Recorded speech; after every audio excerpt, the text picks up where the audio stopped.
사랑하는 성도님들과 함께 나눌 말씀은 히브리서 5장 1절에서 10절까지의 말씀입니다. 집중적으로 살펴볼 말씀은 1절에서 3절 그리고 8절 9절 말씀입니다. 대제사장마다 사람 가운데서 택한 자이므로 하나님께 속한 일에 사람을 위하여 예물과 속죄하는 제사를 드리게 하나니 그가 무식하고 미혹된 자들을 능히 용납할 수 있는 것은 자기도 연약에 휩싸여 있음이라. 그러므로 백성을 위하여 속죄제를 드림과 같이 또한 자기를 위하여도 드리는 것이 마땅하니라. 그가 아들이면서도 받으신 고난으로 순종함을 배워서 온전하게 되셨은즉 자기에게 순종하는 모든 자에게 영원한 구원의 근원이 되시고. 오늘 말씀을 통해서 우리가 생각해 봐야 할 주제는 예수님께서 아론의 후손 대제사장보다 더 우월하신 이유가 무엇이겠습니까? 앞에 4장에서 히브리서 저자는 예수님을 큰 대제사장이시라고 표현하고 있습니다. 예수님을 이렇게 큰 대제사장으로 부른 이유는 예수님께서 모든 아론의 후손 대제사장들과 비교할 수 없이 우월한 큰 대제사장이시기 때문입니다. 그렇다면 예수님께서 어떤 면에서 아론의 후손 대제사장들과 비교할 수 없이 우월한 큰 대제사장이실까요? 자신을 위하여 필요하지 않는 속죄제사를 우리를 위하여 드리셨기 때문입니다.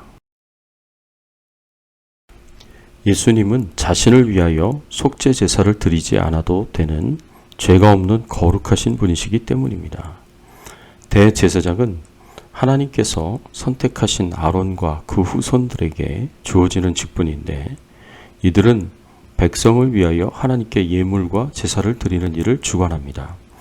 그렇다고 대제사장은 천사와 같은 존재이거나 일반 사람과는 전혀 다른 탁월한 자들이 아니기 때문에 이들은 일반 사람과 똑같은 사람들이었습니다. 그래서 2절에 이렇게 말씀합니다.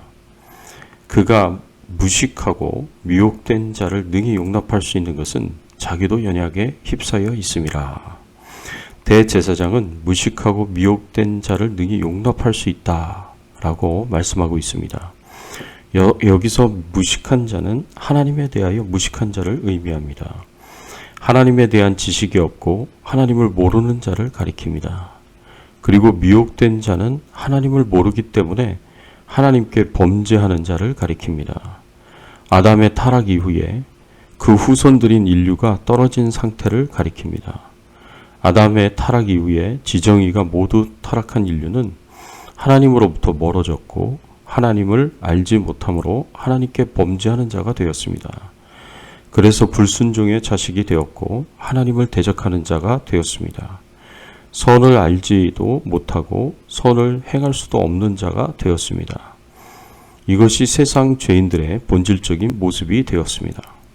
그런데 대제사장도 마찬가지로 타락한 인간이고 죄의 유혹에 힘없이 넘어가는 죄인이기에 기본적으로 세상 사람들과 크게 다를 바가 없습니다. 그래서 대제사장은 이 세상의 죄인들을 용납할 수 있습니다. 여기서 용납하다는 단어는 원어로 메드리오 파데오라는 단어인데 동감하다, 동정하다는 의미가 있습니다. 죄의 유혹에 힘없이 넘어가는 죄인의 그 연약함과 허물을 동감하고 충분히 이해하고 사려 있게 대하는 것을 의미합니다. 그래서 대제사장은 자신도 죄의 유혹에 연약하고 넘어지고 실패할 수 있는 존재이기에 다른 죄인들의 연약함과 허물을 충분히 동감하고 이해하며 품을 수 있습니다. 그래서 대제사장은 세상 죄인들을 위하여 속죄제사를 드리기 이전에 먼저 자신의 죄를 위하여 속죄제사를 드립니다. 3절의 말씀에 보면 그러므로 백성을 위하여 속죄제를 드림과 같이 또한 자신을 위하여도 드리는 것이 마땅하니라. 그러나 우리의 큰 대제사장이신 우리 예수님은 어떤 분이십니까? 큰 대제사장이신 예수님은 일반 대제사장과 같으면서도 다른 부분이 있습니다. 그것이 무엇입니까? 예수님은 우리와 같이 죄의 유혹을 받으시기는 하셨지만 일반 대제사장과는 달리 그 유혹에 넘어가 죄를 짓지는 않으셨습니다. 죄와 싸워 승리하셨습니다. 그래서 죄의 유혹이 얼마나 강력한 것인지를 알고 계시고 우리 사람들이 얼마나 쉽게 죄의 유혹에 힘없이 넘어가 죄를 지을 수 있는지를 잘 이해하시는 분이십니다.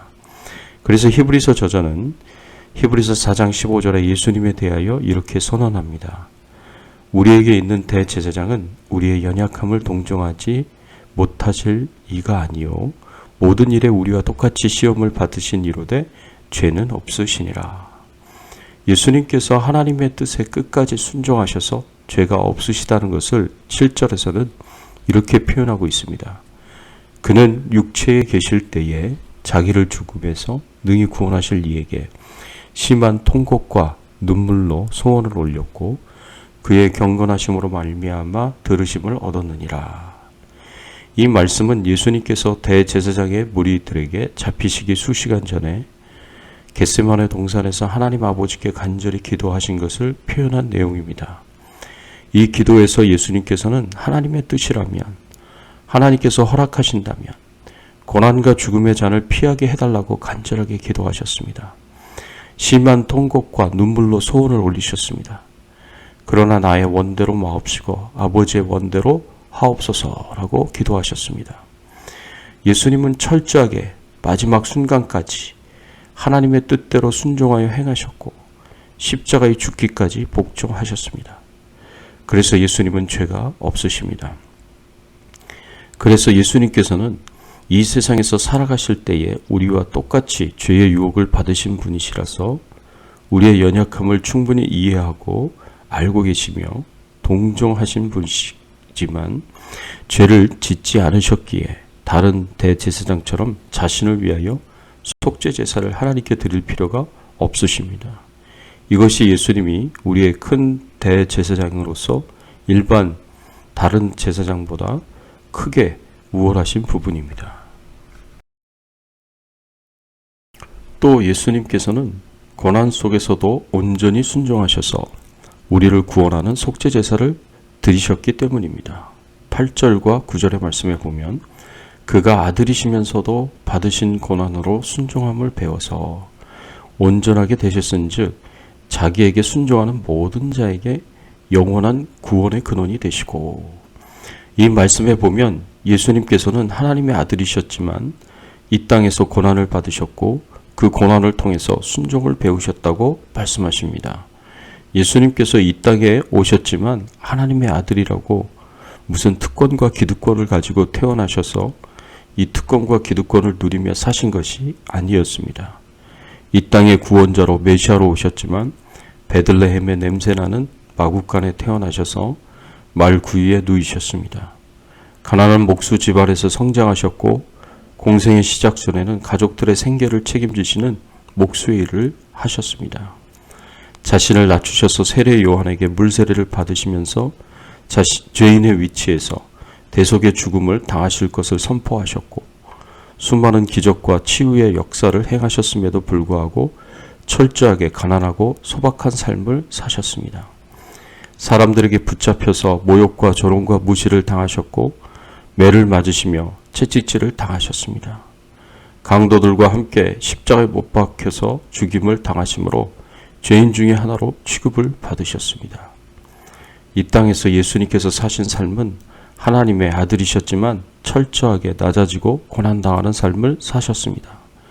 그리고 이 가운데 하나님의 뜻을 온전히 행하고 끝까지 하나님의 뜻에 순종하여 십자가에 죽기까지 복종하셨습니다.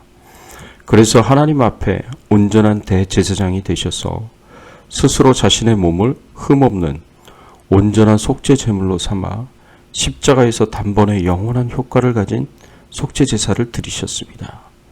그래서 예수님을 믿는 모든 사람에게 죄로와 사망으로부터 구원을 가져다주는 구원자가 되셨습니다.